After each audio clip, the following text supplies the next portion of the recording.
Merhaba.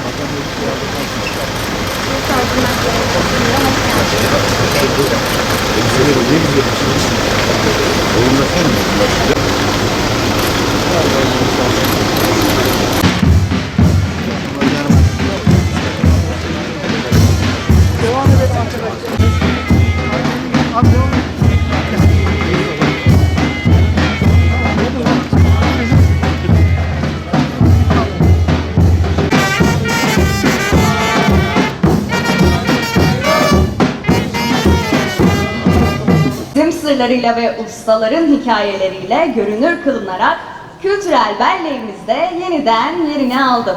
2002'den itibaren Türkiye'de eğitim öğretim altyapısı açısından, fiziki kapasite açısından, okullarımızın teknolojik donanımı açısından dünyada örnek gösterilebilecek bir ülke haline geldik.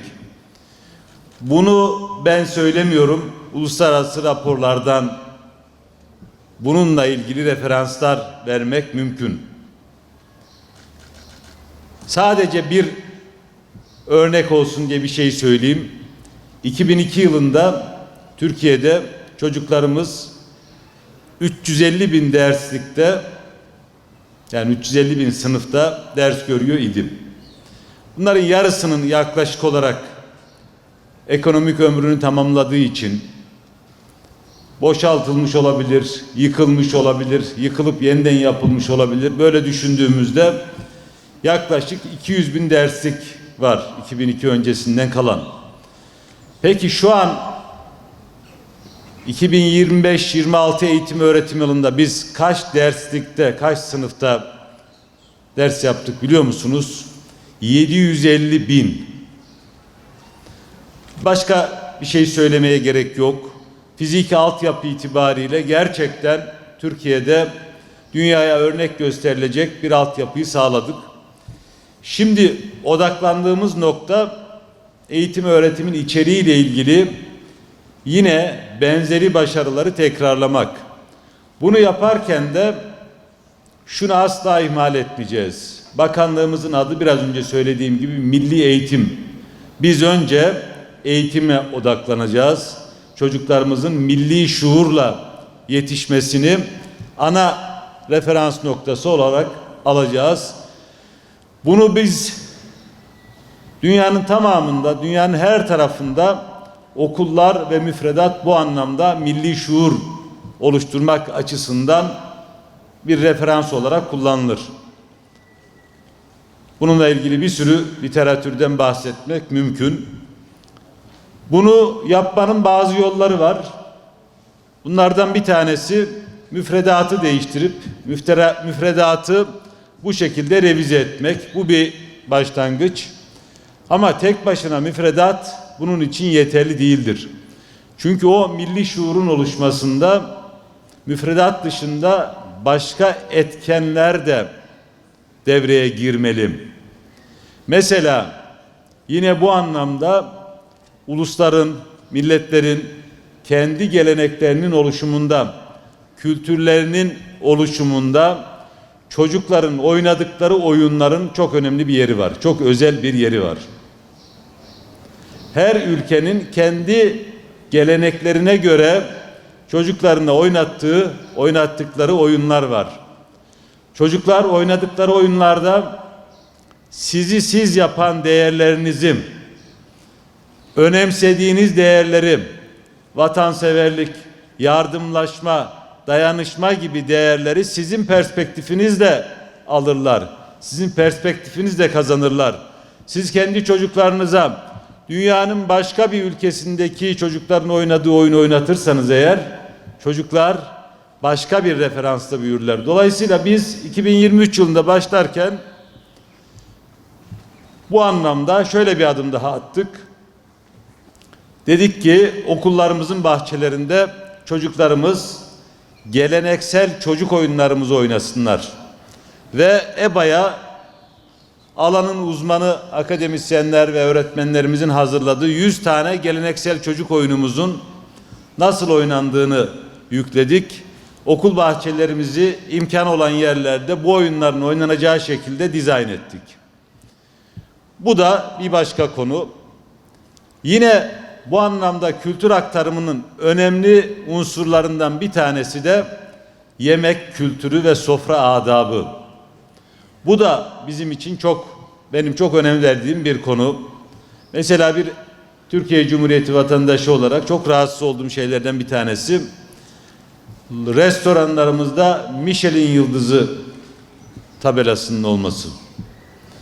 Ben bundan çok rahatsızım. Niye Anadolu insanlarımız, Türkiye'yi görmeye gelenler Anadolu'ya gittiğinde yöresel yemeğin literatüre uygun bir biçimde yapıldığına dair yerel bir akreditasyon mekanizması niye olmaz? Bunu da, çünkü bu yemeklerin nasıl hazırlandığı ve nasıl servis edildiği bu kültürün oluşumunda çok önemli bir unsur. Ben arkadaşlarımdan bunu da rica ettim. Bunu da yapmak istiyoruz. Bir akreditasyon mekanizması oluşturalım. Anadolu yemekleri nasıl yapılır? Niçin yapılır? Hangi günlerde, hangi amaca matuf olarak yapılır? Hangi toplumsal boşluğu doldurur? Nasıl servis edilir? Bunlar literatüre, kayıtlara geçsin ve Bursa'dan arabasıyla yola çıkan bir ailemiz Anadolu'nun birine gittiği zaman buraya ait yemeği, buraya ait kültürle beraber doğru şekilde pişiren, doğru malzemeyle pişiren, doğru şekilde, doğru zamanda servis eden restoranları da, hizmet veren yerlerde akredite edelim istiyoruz. Biz böyle bir süreci de başlattık. Yine aynı şekilde maalesef yemek kültürümüz arabesk ögelerle örtülmeye başlandı. Anadolu'da herhangi bir yere gittiğiniz zaman bir yemeğin tarifini sorduğunuzda bu nasıl yapılıyor dediğinizde bir bakıyorsunuz, yani Türkiye ile hiç alakası olmayan başka bir şey enjekte edilmiş yemek tarifine. Bu kültürün ortadan kaybolması demek. Bu literatürün oluşması adına şu anda 7 ilimizde gastronomi okulları açmaya başladık. İstanbul'daki okulumuz Eylül ayında bitmiş olacak. Öğrenci almaya başladık. Hakeza Erzurum'daki okulumuz öyle. İzmir'de, Antalya'da, Kayseri'de, Gaziantep'te, Hatay'da bu okullarımızı yapacağız inşallah. 7 bölgede bölgesel yemeklerin hazırlanışını hem literatüre kayda geçiren hem de bunun servisini yapan, hizmetini yapan bir mekan. Şimdi bu kadar uzun girişi niye yaptım? Ben Siyasal Bilgiler Fakültesi mezunuyum ve fakültede bize anlatılan dersler içerisinde ulus oluşumu, ulus inşa süreciyle ilgili kısım teorik olarak benim şu biraz önce anlattığım şeylerin teorik kağıt üzerine geçirilmiş haliydi. Farklı siyaset bilimi düşünürlerinden referansla bu kültürün ulusun inşasında ne kadar önemli olduğu anlatılırdı. Tam o tarihlerde, o zaman tabii internet, sosyal medya vesaire yok. Benim bahsettiğim 1990-91 yılı. Bir gazetede şöyle bir haber okudum. Okuduğum haberde diyor ki Fransa'da çiftçiler parlamentoyu basmış. Eylem yapıyorlar. Eylemin konusu çok ilginç geldi bana. Eylemin konusu Fransa'da parlamentoda pastörize sütten peynir yapımını mümkün kılan bir yasal düzenleme tartışılıyor, geçirilmek üzere. Fransız köylüleri de ayaklanıyor. Diyor ki Fransız peyniri pastörize sütten yapılmaz. Şimdi Fransız köylüsünün sahip çıktığı peynir kültürüne biz de Anadolu peynirleri olarak sahip çıkmamız gerektiğini düşündüm. Birkaç farklı kurum ve kuruluşta da konuştum. Çok arzu ettiğimiz noktaya gelemeyince ben kendi adıma Anadolu'da dolaştığım illerde gördüğüm farklı peynirlerin reçetelerini yapan kişilerden alıp derlemeye başladım. Yaklaşık 10-15 yıldır süren bir süreç.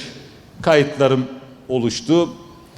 Sonra 2023 yılında Milli Eğitim Bakanı olunca Hayat Boyu Öğrenme Genel Müdürlüğümüzden bu peynirlerin bir literatürünün oluşturulmasını, bunun Türk kültürüne hizmet açısından önemli olduğunu düşündüm. Kendilerinden rica ettim. Yaklaşık 472 çeşit peynir, biraz önce ekranda da hikayesi anlatıldı. Anadolu'nun değişik yerlerinden değerlendi. Genel müdürümüz de söyledi.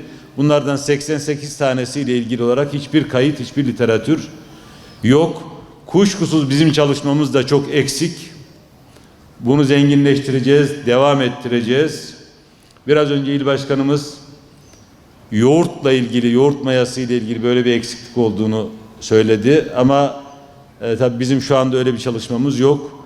Ben bu anlamda Anadolu mutfağının, anne reçetelerimizin, atalarımızın, dedelerimizin beslenme kültürünün ve bunun literatürünün kayıtlara geçirilmesini önemsiyorum. Milli Eğitim Bakanlığı olarak da biz bir yola çıkıyoruz. Bu yolda bizimle yol yürümek isteyen, yol yürüyecek kişilere şimdiden müteşekkirim, teşekkür ediyorum. Toprağında, köylerinde, yaylalarında ve emekle yoğrulan üretim geleneksel el emeğini gözleme açan ellerse Anadolu